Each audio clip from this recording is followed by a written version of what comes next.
Alors bonjour, donc je m'appelle Franck Fitoussi, je suis orthopédiste pédiatre et je vais vous faire en fait une conférence qui va comporter des dossiers questions-réponses. Alors, premièrement, des généralités sur la traumatologie et deuxièmement, des questions plus spécifiques d'orthopédie pédiatrique. Alors pourquoi l'orthopédie pédiatrique? Parce qu'il y a beaucoup d'items à l'internat qui regroupent en fait cette pathologie et qui sont mal enseignés. Alors mal enseignés pourquoi? Parce que les orthopédistes adultes ne connaissent pas l'orthopédie pédiatrique et les pédiatres ne connaissent rien du tout à l'orthopédie. Donc il fallait donner, à notre sens, un enseignement spécifique concernant ces pathologies. Alors je vais commencer donc par un premier dossier qui va regrouper en réalité les notions essentielles de traumatologie et qui correspond à la question d'internat concernant l'évaluation de la gravité initiale et la recherche de complications précoces, donc chez un brûlé, un polytraumatisé, un traumatisme de l'abdomen, des membres, etc.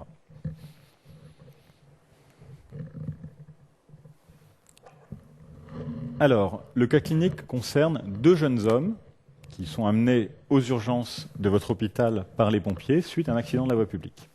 Donc, ils étaient en scooter tous les deux, ils ont heurté une voiture, ils étaient casqués. Alors, on va s'occuper de l'un et de l'autre successivement. Alors, le premier était âgé de 18 ans, donc homme jeune, et d'emblée, on vous l'amène en vous disant qu'il a une déformation de toute évidence du quart distal de la jambe gauche avec une plaie, petite plaie hémorragique en regard de sa face interne. Donc une déformation de la jambe évoquant une fracture et une plaie en regard. Vous avez ici l'image de la plaie en regard de la probable fracture. Première question, donner une classification des fractures ouvertes et, pour notre jeune patient, préciser de quel type il s'agit. Vous avez 3 minutes.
Alors, la classification la plus utilisée est la classification de Cauchois et Duparc, qui divise donc les fractures ouvertes en 3 stades. Donc, le stade 1, il s'agit d'une ouverture punctiforme, c'est-à-dire généralement de 2 dents en dehors. Alors, c'est le déplacement fracturaire qui a fait que la saillie, l'esquille osseuse, est venue perforer la peau de 2 dents en dehors. Et du fait de ce mécanisme, en fait, le risque septique est minime. Le stade 2, il s'agit donc d'une ouverture large, mais qui peut être refermée après parage, sans tension. Sans tension, c'est un élément fondamental. Le risque septique est bien évidemment plus important que pour le stade 1. Le stade 3 correspond à une ouverture large, mais qui ne peut pas être refermée après parage, sans tension. Donc à ce moment-là, comme vous l'avez ici, vous allez être obligé d'effectuer une couverture avec un lambeau musculaire ou cutané. Alors pour notre patient, notre jeune patient, donc, il présente une fracture de stade 1. Deuxième question, comment menez-vous le reste de votre examen clinique en dehors de sa jambe? Vous avez 3 minutes.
Alors, question fondamentale de la prise en charge du polytraumatisé. Face à un sujet qui a été victime d'un accident de la voie publique, il est très important de rechercher d'autres éléments traumatiques. Alors, première chose, bien sûr, ce sont les constantes vitales. Le pouls, la tension, la saturation, l'évaluation de la douleur, qui doivent être prises d'emblée dès l'arrivée du patient par l'infirmière d'accueil. Deuxièmement, vous allez outre sa fracture de jambe, bien sûr, vous allez rechercher sur cette jambe des complications vasculo-nerveuses, mais vous allez réaliser votre examen clinique de la tête aux pieds en n'oubliant aucun élément. Alors, premier élément, le crâne. A-t-il une plaie du scalp, hémorragique, qui peut être très hémorragique? A-t-il un traumatisme facial, notamment les dents, la mandibule, les os propres du nez? A-t-il un écoulement anormal de sang ou de LCR par le nez ou par les oreilles? Donc tout ça, il faut bien l'examiner. Également, associé au crâne, quel est son statut neurologique? Quel est son examen neurologique? Alors, on ne vous demande pas de réaliser un examen neurologique fin, avec notamment le pic-touche et le chaud-froid, ça n'a aucun intérêt dans la traumato, mais il faut globalement dire, bon, est-ce qu'il est conscient, inconscient? Est-ce qu'il a des signes d'hypertension intracrânienne ou pas? Est-ce qu'il a une bonne motricité des membres? Est-ce qu'il n'a pas un déficit moteur qui s'installe, une mydriase qui apparaît? Donc c'est ça en fait qu'on vous demande de bien préciser. Deuxièmement, examiner le rachis. Le rachis, cervical, dorsolombaire. Cervical, peut-il bien bouger la tête à droite, à gauche, en haut, en bas? Alors je vous rappelle que tout sujet inconscient est suspect de lésion de rachis cervical et donc doit avoir un collier minerve. Donc là, votre sujet, il est conscient, il vous dira s'il a du mal à bouger le rachis cervical, s'il a du mal à tourner la tête, s'il a des douleurs à la palpation des épineuses. Rachis dorsolombaire, pareil. Vous lui demandez s'il a mal, vous palpez les épineuses. Troisième élément, le thorax. Vous le regardez respirer. Est-il dyspnéique? Est-il polypnéique? A-t-il un volet thoracique? Donc le volet, c'est plusieurs côtes fracturées, détachant un segment de la paroi thoracique, donc qui s'enfonce à l'inspiration et qui ressort à l'expiration. Est-il cyanosé? Donc tous ces éléments. Vous palpez également les côtes. A-t-il une douleur provoquée à la palpation du grille costal? L'abdomen. Est-ce que son abdomen respire calmement ou est-ce qu'il a là encore une diminution de l'amplitude abdominale à l'inspiration? A-t-il à la palpation une douleur provoquée, une défense, une contracture? A-t-il une matité des flancs qui évoque un épanchement en cours d'installation? Le bassin. Alors, il faut bien rechercher une fracture du bassin, notamment en appuyant sur les ailes iliaques. Si c'est douloureux, on peut suspecter une fracture du bassin et donc demander une imagerie. Et une fois que vous avez fait tout cet examen clinique, à ce moment-là, vous pourrez vous orienter vers les autres membres. Bien sûr, c'est moins urgent. A-t-il d'autres fractures associées au niveau des membres supérieurs, au niveau du membre inférieur contralatéral? Toute la suite de la prise en charge va dépendre de votre examen clinique initial, qui est absolument fondamental. Alors, troisième question, quelles mesures thérapeutiques prenez-vous aux urgences? Et lisez bien les questions, hein, c'est aux urgences et c'est pas après au bloc opératoire, hein, c'est vraiment aux urgences, face à cette fracture ouverte de jambe. Vous avez 2 minutes.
Alors, bien sûr, il est hors de question de laisser votre patient aller en radio sans avoir un pansement antiseptique. Donc vous lui mettez un pansement antiseptique sur sa plaie, parce que c'est une plaie qui est susceptible de se contaminer très rapidement, exemple pansement bétadiné. Deuxièmement, vous allez débuter une antibioprophylaxie intraveineuse, exemple augmentin. Troisièmement, vous vérifiez la vaccination antitétanique. Celui qui oublie la vaccination antitétanique a 0 au dossier. Alors, vous demandez, bien évidemment, s'il est vacciné, et s'il n'est pas vacciné, vous prenez les mesures de prophylaxie, sérothérapie et vaccin. Alors, vous allez également lui poser une attelle au niveau de sa jambe, ce qui va entraîner une diminution des phénomènes douloureux. Une fracture, c'est douloureux parce que vous avez une mobilité entre les deux fragments. Dès que vous avez une fracture, il faut l'immobiliser avec une attelle avant d'envoyer le patient en radio. Et enfin, vous passez des antalgiques. Et comme votre patient a de toute évidence une fracture ouverte de jambe, à ce moment-là, vous allez sortir le tiroir que vous sortez avant de passer un patient au bloc, c'est-à-dire il doit rester à jeun. Il faut prévenir le chirurgien, l'anesthésiste, et il faut, bien évidemment, au moment où vous le perfusez, demander un bilan préopératoire, à discuter avec l'anesthésiste. Alors, outre sa fracture de jambe, le patient a présenté un traumatisme crânien avec une perte de connaissance brève. L'examen neurologique est strictement normal, mais vous comptez opérer sa fracture de jambe en urgence, bien évidemment. Quels examens complémentaires indispensables Quel examen complémentaire indispensable demandez-vous? Justifier, comme toujours, quand vous demandez un examen complémentaire, il faut toujours le justifier.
Alors, bien évidemment, l'examen complémentaire à demander face à ce traumatisé crânien qui va avoir une anesthésie est un scanner cérébral. Alors, pourquoi il faut lui demander un scanner cérébral? Parce que vous pouvez très bien être durant la phase d'intervalle libre d'un hématome en cours de constitution. Ça peut être un extradural, comme ici, ou un sous-dural aigu, mais si votre patient est en train de développer un hématome intracrânien, vous n'aurez aucun élément de surveillance en post-opératoire, vu qu'il aura une anesthésie générale. Donc à ce moment-là, vous demandez un scanner cérébral avant de le passer au bloc et de lui faire une anesthésie générale.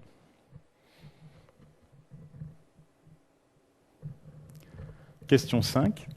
Quelle radiographie prescrivez-vous face à cette fracture de jambe évidente? Vous avez 30 secondes.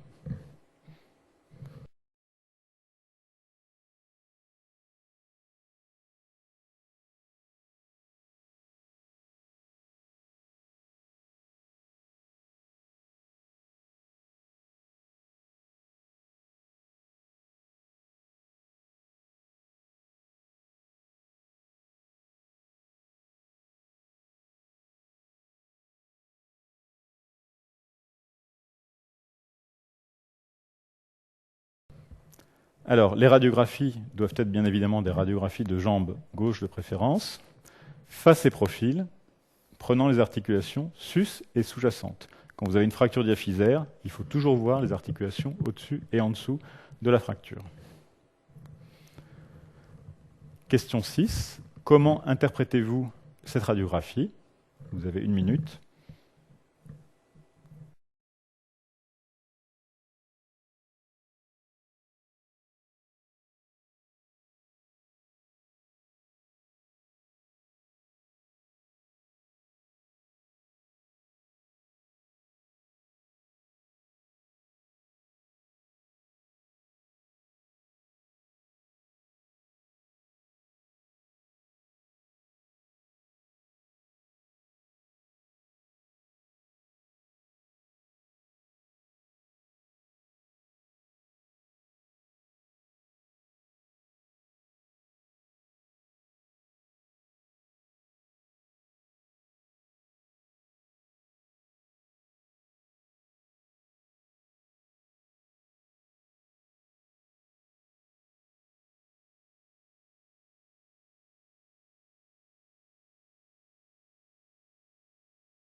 Alors, il s'agit d'une fracture des deux os de la jambe, et non pas d'une fracture double. Une fracture double, c'est une fracture bifocale en réalité, c'est-à-dire sur un os long, vous avez deux fractures. Là, ce n'est pas le cas, donc c'est une fracture des deux os de la jambe. Alors, il faut bien préciser qu'il s'agit d'un quart distal et d'un trait oblique. Donc vous avez, toute évidence, un trait oblique. Et la fracture est déplacée en dehors.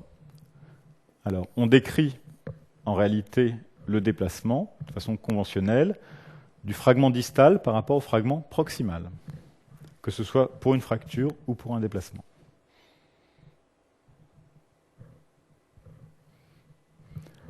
Alors, question 7. Donnez les principes du traitement chirurgical de cette fracture. Vous avez 3 minutes.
Alors, on vous demande les principes, donc on ne vous demande pas de rentrer dans les détails d'une ostéosynthèse compliquée. Donc les principes, c'est au bloc opératoire sous anesthésie, bien sûr. On fait pas ça sur une table de cuisine, donc c'est au bloc opératoire sous anesthésie. Alors, on commence, quand on a une fracture ouverte, par un parage de la plaie, comme on le voit sur cette vidéo. Alors, le parage de la plaie consiste à exciser les tissus qui sont voués à la nécrose. Puis, une fois que vous avez paré, lavé, nettoyé votre foyer de fracture, à ce moment-là, vous faites, comme toujours en traumatologie, une réduction, puis une stabilisation. Peu importe la technique. En l'occurrence, pour une fracture ouverte, on peut utiliser un enclouage centromédulaire ou un fixateur externe.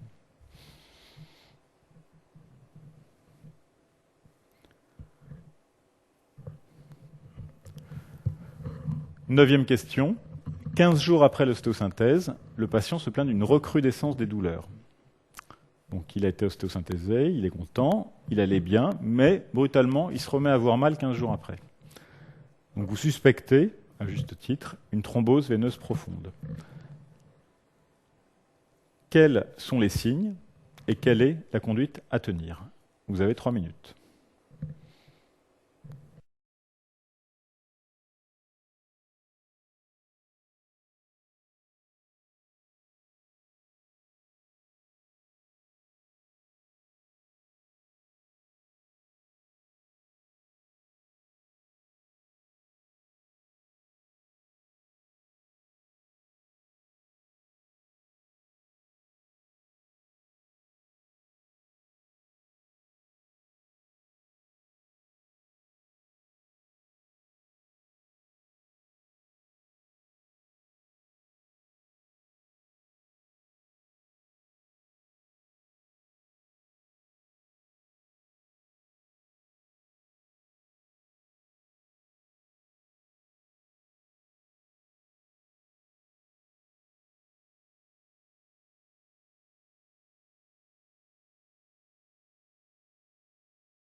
Alors, il y a des petits signes qui vont aller en faveur de cette thrombose.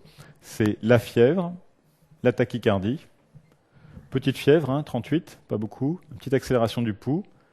Vous pouvez rechercher déjà des signes d'embolie pulmonaire, a-t-il un petit point de côté thoracique? Bon. Il faut lui palper doucement le mollet. Est-ce qu'il a une douleur à la palpation douce du mollet?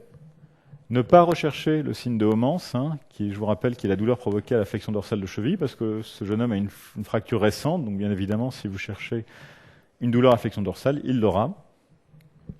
Et de toutes les façons, à partir du moment où vous pensez au diagnostic de phlébite, il faut tout de suite le confirmer ou l'infirmer par un échodoppler veineux qui doit être demandé en extrême urgence. Alors, si vous n'avez pas de possibilité d'avoir un échodoppler veineux, par exemple vous le suspectez le soir, vous n'avez pas de dopplériste sous la main, et bien dans ce cas-là, vous ne pouvez pas laisser le patient comme ça. Il faut le traiter, le mettre sous anticoagulant à dose curative et éventuellement confirmer ou infirmer secondairement la suspicion. Alors, on vous a dit qu'il y avait 2 patients sur le scooter, donc on s'est intéressé au premier, maintenant nous allons voir le deuxième, donc qui est un peu plus jeune, qui a 17 ans, qui était le conducteur en réalité, et qui lui n'a pas de fracture, mais il se plaint de douleurs abdominales et de cervicalgie. Il a un peu mal au cou, il a des douleurs abdominales, Et à l'examen clinique, vous constatez qu'il a une dermabrasion sur l'hypocondre gauche, probablement au moment du choc, il y a le guidon du scooter qui lui est rentré dans le ventre à ce niveau-là. Donc quand vous palpez son abdomen, vous retrouvez une défense de l'hypocondre gauche. Il a une tension à 12,8 et une fréquence cardiaque à 120. Alors, question 10. Donc vous comptez demander un scanner abdominal face à ce traumatisé de l'abdomen et des radiographies du rachis cervical, bien sûr, parce qu'il est douloureux. Mais vous n'allez pas l'envoyer comme ça, en radio. Donc quelle est votre conduite avant d'envoyer le patient à la radio? Vous avez 2 minutes.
Alors, votre patient, il est pas normal du point de vue hémodynamique. Il a une tension qui est correcte, mais il est tachycarde. 120 par minute, c'est une tachycardie. Ça peut être la douleur, mais ça peut être autre chose, et notamment un saignement intra-abdominal. Donc, votre patient, il est potentiellement instable. Donc, il va falloir lui mettre 1 ou 2 voies veineuses d'abord, de gros calibre, pour pouvoir éventuellement le remplir en cas d'instabilité hémodynamique. En même temps que vous prescrivez à l'infirmière une perfusion, bien évidemment, vous lui dites tu prélèves en même temps un bilan biologique. Alors, quel bilan il faut prélever? Une NUM pour voir l'hémoglobine, bien sûr, un résus RAI pour éventuellement le transfuser si besoin, une hémostase dans le cadre du bilan préopératoire, et une amylasémie, bien sûr, dans le cadre de son traumatisme abdominal. Il peut avoir, en cas de traumatisme pancréatique, une amylasémie élevée. Il faut lui demander également une bandelette urinaire. Un traumatisme rénal se traduira par une hématurie, éventuellement microscopique. Alors, bien évidemment, votre patient ira en radio, perfusé, bilanté et surveillé. Potentiellement instable, donc il faut le surveiller. Scope, tensiomètre, saturomètre. Alors, on vous a dit qu'il avait un trauma du rachis cervical. Il faut donc immobiliser votre rachis cervical. Fondamentale immobilisation par un collier Minerve. Alors, question 11. Le patient revient du scanner et on vous montre donc cette coupe abdominale. Qu'en pensez-vous? Vous avez 30 secondes.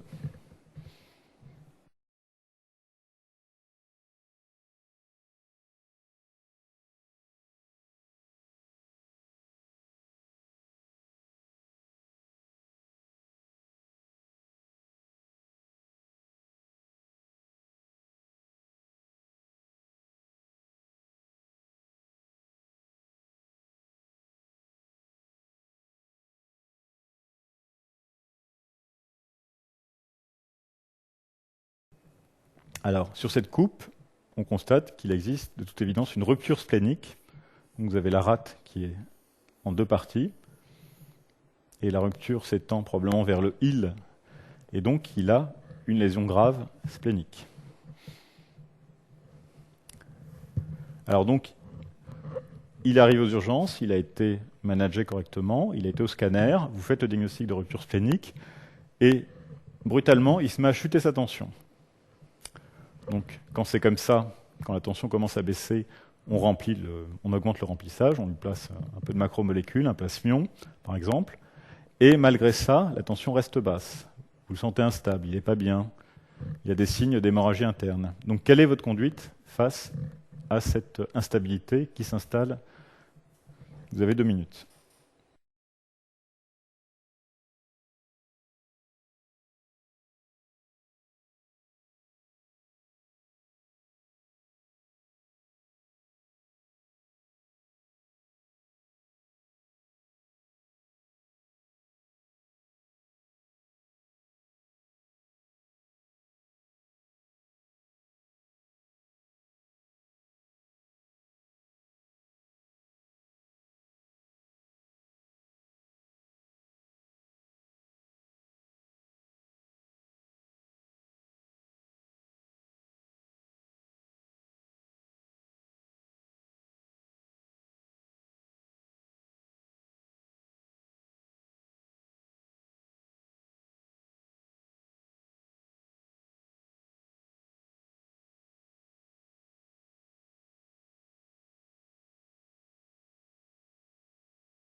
Alors, un patient qui saigne de l'abdomen et qu'on n'arrive pas à stabiliser du point de vue hémodynamique, c'est une indication de chirurgie en urgence. Chirurgie qui va viser à faire l'hémostase de ce qui saigne dans son ventre, en l'occurrence la rate. Alors, actuellement, on essaye d'être conservateur sur des traumatismes spléniques, et notamment, on essaye de faire des splénectomies partielles, si possible. Éventuellement, on entoure la rate d'un filet de Vicryl, ce qui permet de réaliser une hémostase. Mais parfois, ce n'est pas possible, et donc on est obligé de faire ce qu'on appelle une splénectomie totale.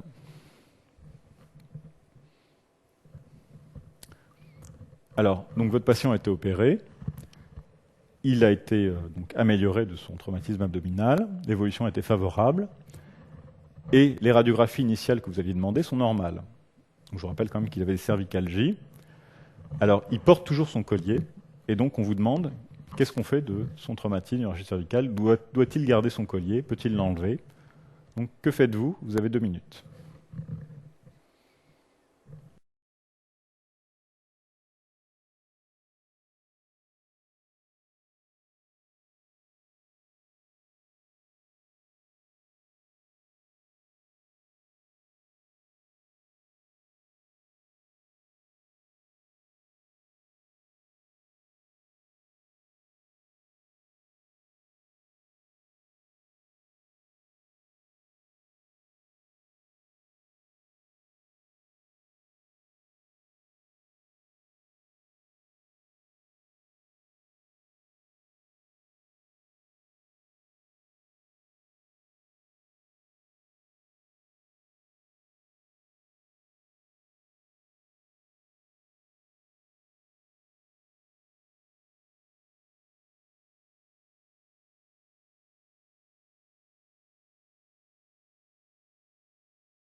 Alors, face à un traumatisme du rachis cervical, même si les radios initiales sont normales, il faut impérativement réaliser des clichés dynamiques. Clichés dynamiques, pourquoi? Pour rechercher, en réalité, une instabilité, témoin d'une entorse grave initiale. Alors, pourquoi on ne les fait pas en urgence? Parce qu'en urgence, généralement, le traumatisme entraîne une douleur et une raideur du rachis cervical qui fait qu'on ne peut pas initialement réaliser des clichés dynamiques dans de bonnes conditions. Donc l'attitude pratique, c'est de leur mettre un collier pour les immobiliser et de les revoir en consultation 8 à 10 jours après du traumatisme en leur demandant donc ces clichés dynamiques. Et vous voyez par exemple ici une radio du rachis cervical qui avait l'air parfaitement normale après un traumatisme. Vous avez donc les lignes antérieures et postérieures des corps vertébraux. Vous avez l'empilement des articulaires qui est satisfaisant. Vous avez les disques qui ont une bonne hauteur. Vous avez les épineuses là qui ont un écart qui paraît normal. Mais quand on revoit le patient plusieurs jours après et qu'on lui demande de faire un cliché en flexion, à ce moment-là, on va démasquer ce qu'on appelle une instabilité du segment mobile rachidien, c'est-à-dire de tout l'appareil disco-capsulo-ligamentaire. Et à ce moment-là, votre patient va être en danger et devra le plus souvent être opéré pour traiter cette instabilité du segment mobile rachidien.